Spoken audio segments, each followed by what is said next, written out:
Tambalan na!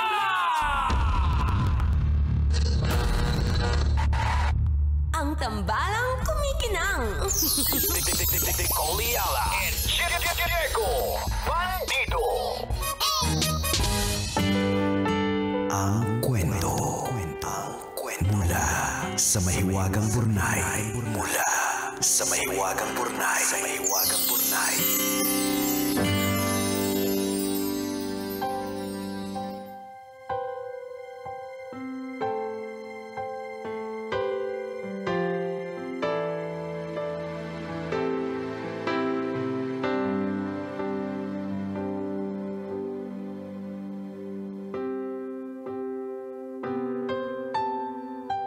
Dear Nicole and Diego, itago niyo na lang po ako sa pangalang Lynn, isang simpleng may bahay na napasulat sa inyo dahil wala po akong mahingahan ng sama ng loob.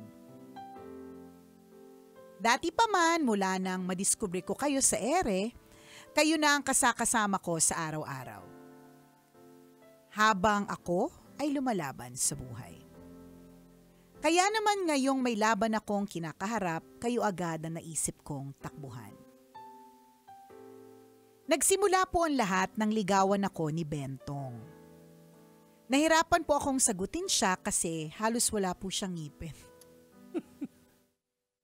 Ano ba comedy ba? Ang dami ng problema sa bansa natin.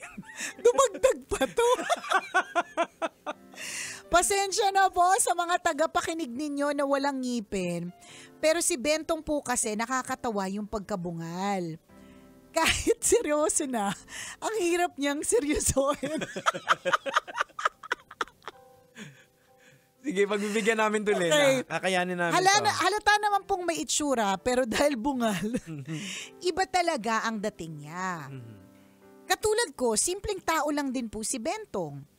Hindi nakatapos ng pag-aaral, kaya pa-extra-extra lang sa construction. Pero kahit ganun po, masipag at masigasig si Bentong. Mabait at naging matyaga sa panunuyo sa akin. Kaya naman po, matapos ang ilang buwan ng panliligaw, sinagot ko na din. Ang una ko pong ginawa nung maging kami ay mag-ipon. Nagtatabi po ako sa kinikita ko sa pagtitinda. Kapag nakaka-extra po ako sa paglalabada at pamamalansya sa mga kapitbahay, inipon ko din. Hindi po muna ako bumibili ng kung ano-ano at binabawasan ko din po ang pagmomoling para makaiwas sa gastos. Nagbunga naman po ang pagtitipid ko dahil dumating din po ang araw na nakaipon na po ako ng pampagawa ng pustiso ni Bentong. Ay. Naiyak po siya nang sorpresahin ko at sabihing sa wakas magkakaipin na siya.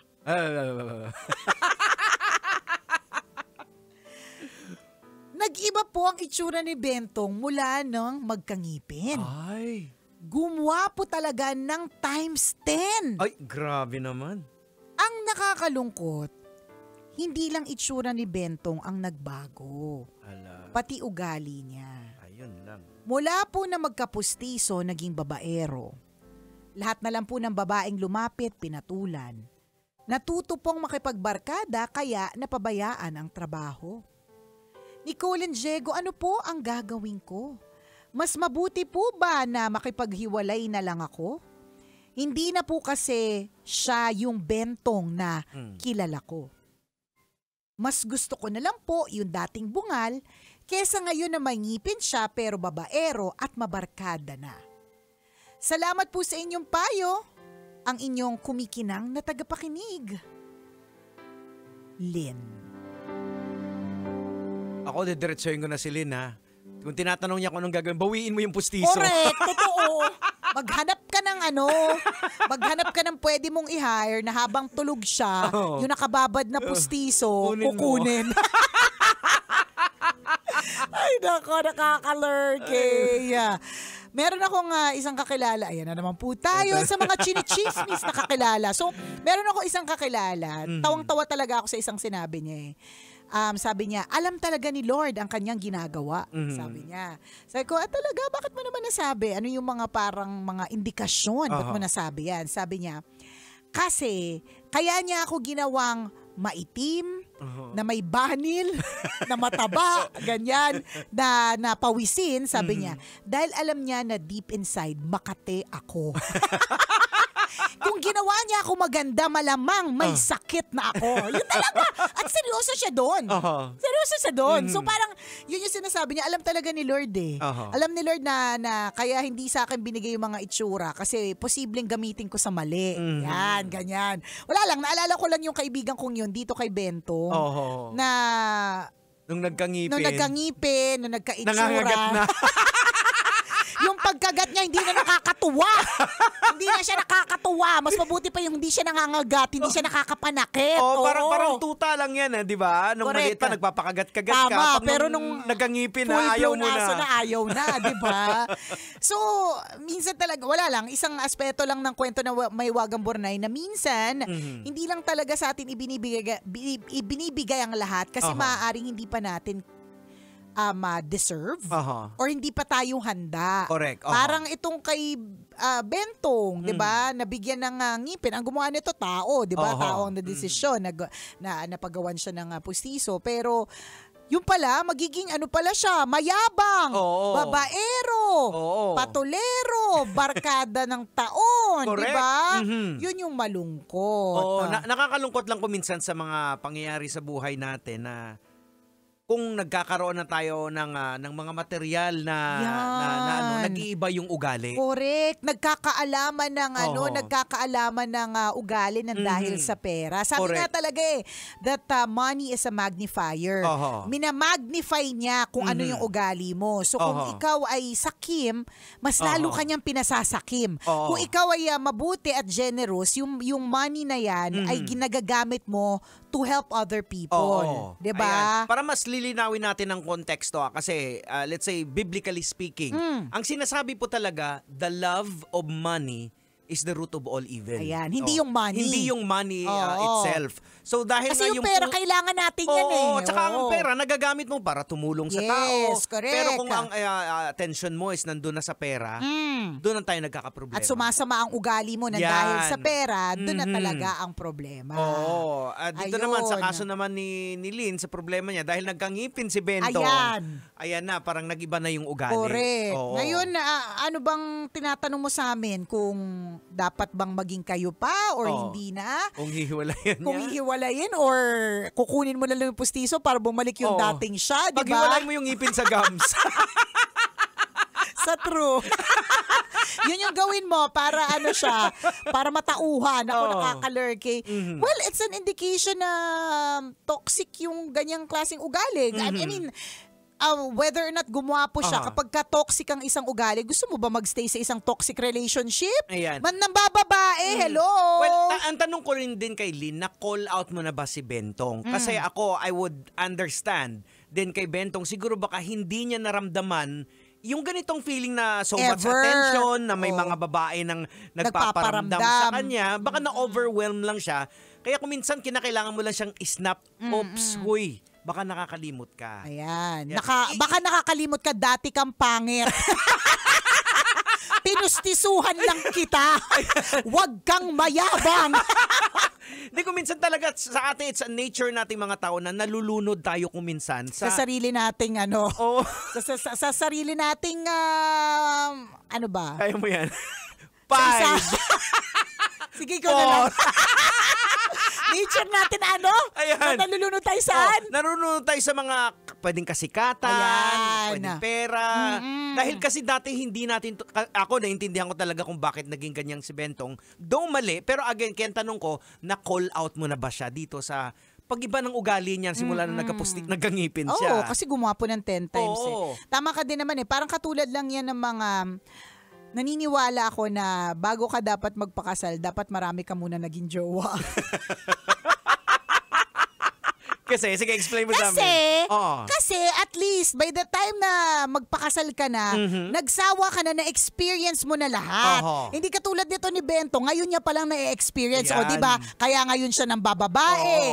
Ngayon siya nagbabarkada. O, di ba? Kaya kumbaga parang in a way, only to add lang dun sa sinasabi mo na, in a way, naintindihan natin naman si Bento. Kung all his life, bungal siya, tapos all his life, talagang ramdam niya yung kakulangan, tapos biglang isang araw meron. Mapapaano ka rin talaga malulunod ka sa sarili mong, ano na naman, ano ba? Ano ba gusto ko sabihin? Kaya mo yan, antayin ka namin. Sige, promise? Hintayin niyo ako. Hindi, katulad nung kay Bentong, nalunod siya sa sarili niyang kagwapuhan. Yan, Diba? Na sumikat siya nang dahil dyan sa kanyang kagwapuhan. Yung may nagbibigay na sa kanya ng atensyon ng mga kababaihan. Tama. Diba? May mga nagpaparamdam na. Yan. Kasi nag-i-smile na siya, may ngipin ang Correct, lumalabas. diba? Dati gums lang. Tama. Ngayon, nakakakain na siya ng mga suman, diba? Yung mga hindi na niya sinisip-sip yung puset. Kasi may ngipin na siya. Hindi, kasi pag wala kang ngipin, puro ka gums, paano mo kakainin yung puset? Hindi ba sisip-sipin mo? Sipsipin mo lang hanggang mawala ng lasa. Sipsipin mo lang hanggang maglantutay yung puset. So ngayon, mayabang na siya. Kaya na niyang ngumuya ng puset. Di ba? So dumagdag na naman to sa kayabangan niya. Di ba? Dagdag to sa mga bago niyang hobbies. Kumagat ng puset, hindi lang basta sipsip. Di ba? Ganon. So, this is all fairly new to him. Kaya yun yung sinasabi at tinatanong ni Jegs, alam niya ba na nalunod na siya sa sarili niyang baso ng tubig? Yan, Diba? Alam niya ba na nagganon na siya? Siguro na, I'm sure he knows. Kasi kung may girlfriend siya, which is you, tapos may iba siyang inaatupag na mga babae, he knows that. Na hindi maganda. Kaya lang, baka wala lang nakapagsabi. Baka naman, kayo pa rin. Or okay lang sa'yo, patawa-tawa ka pa dyan. Hindi natin masabi. Kaya dapat kino-call out mo rin din siya. Kaya para sa akin, kung bago lang to na nangyayari, piling ko masyadong maaga pang sabihin mo magbitaw. Napag-ipunan mo nga ng matagal Oo nga, yung pustiso napagtsagaan Parang kumbaga, sa punto de vista ni Diego, hayaan mo na ma-feel gwapo naman minsan. Pero mali yung pag-feeling gwapo mo, ha? Pwede ka mag-feeling gwapo na payabi ka lang pero hindi ka patikim. Ayan. Hindi, diba? Or pwede din, kunin mo yung pustiso niya, bibigay mo lang pag nagde-date kayo, pag umuwi na siya, babuyin mo. Pwede. Dahil Dahil ako ang bumili nito. Yan. Ako ang may kondisyon kung kailan gagamitin ang pustisong ito. Tara, mag-date tayo. Dapat, diba? Uwi ka na, ang pustiso mo. Surrender the pustiso. Nakakaloka. Well, ito din kanina sa una na point ni Nicole na kung minsan may mga prayers tayo na hinihingi, hindi binibigay ni Lord. It's because alam niya ito yung papasama sa atin Totoo. Kasi maraming beses na talaga Dun sa basta ibang point of view na sometimes we pray so much and then hindi pa siya binibigay. Una, baka hindi talaga kasi mapapasama ka dyan. Hindi pa ready yung heart natin kasi it's always a question of heart.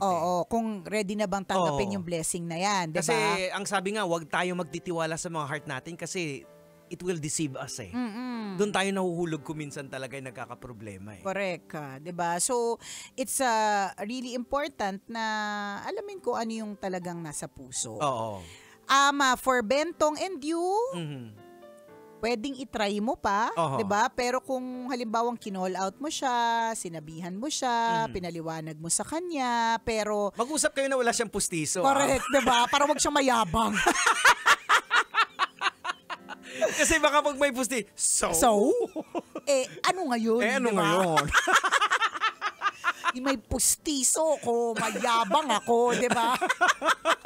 So, yung pwede mong gawin talaga is, yun nga, you still try to work it. Try to talk to him if meron pang paglalabanan. Pero kung halimbawa, he has changed. Tapos, ito na talaga yung gusto niyang tahakin na landas at hindi na din yung ikaw, yung Lynn na tinatangi niya, hindi na rin siya si Bentong na una mong nakilala, honestly. Correct. Tama. Yun lang din talaga yung masaklap na katotohanan. Kaya lang, di ba, meron tayong, kaya ka naman din nag-hope kasi mahal mo naman siya at mahal ka naman niya. 'Di 'Diba? Malay mo nandun pa rin naman talaga 'yon. So talk to him, and kung talagang hindi lang siya ang huling lalaking pwedeng bigyan mo ng pustiso. Hanap ka uli na may gums. Hanap ka ulit. Na puro gums. Oo, na puro bagang lang. Weakness mo pala yung bagangin, ha? Weakness mo pala yung mga gums. Saka Linsa, na pag nag-usap kayo, wag mo nang i-sugarcoat yung Rekta na. Real talk na talaga. Rekta na. Nasimula kasi kasi alam mo may mga ganyan na simula nung pinatangos yung ilong, simula nung nagpa-tattoo ng kilay, simula nung nagpalaki ng dibdib, simula nung nagpalaki ng balakang, nagpabawas ng ribs. Alam mo na, madaming mga ginawa sa katawan, tas na talagang nag-level up sa kanila, 'di ba? Merong mga iba talaga na Yumabang na. Ayan. Hindi naman lahat. May mga iba na talagang ine-enjoy nila at nananatili ang kanilang puso. So, wag 'yun. Kung nami-makeup pa ng ang mukha, hindi na nami-makeup pa ng ugali. Yan. So, wag po nating gawing masama ang ugali natin. So kung magbago man yung mukha natin, dapat ang behavior natin same pa rin. din dun sa Or gaganda.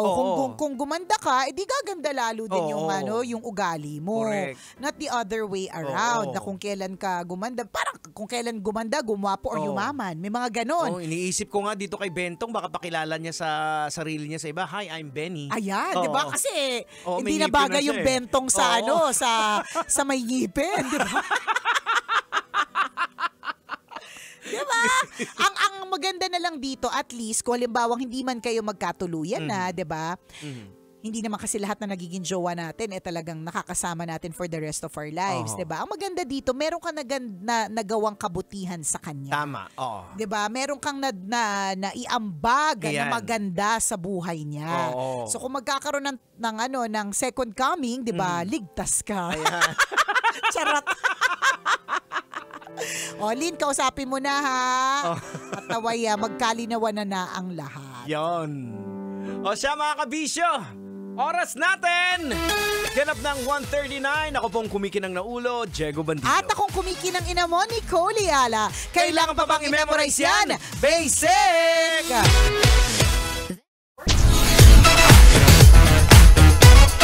Metro's #1, Metro's #1.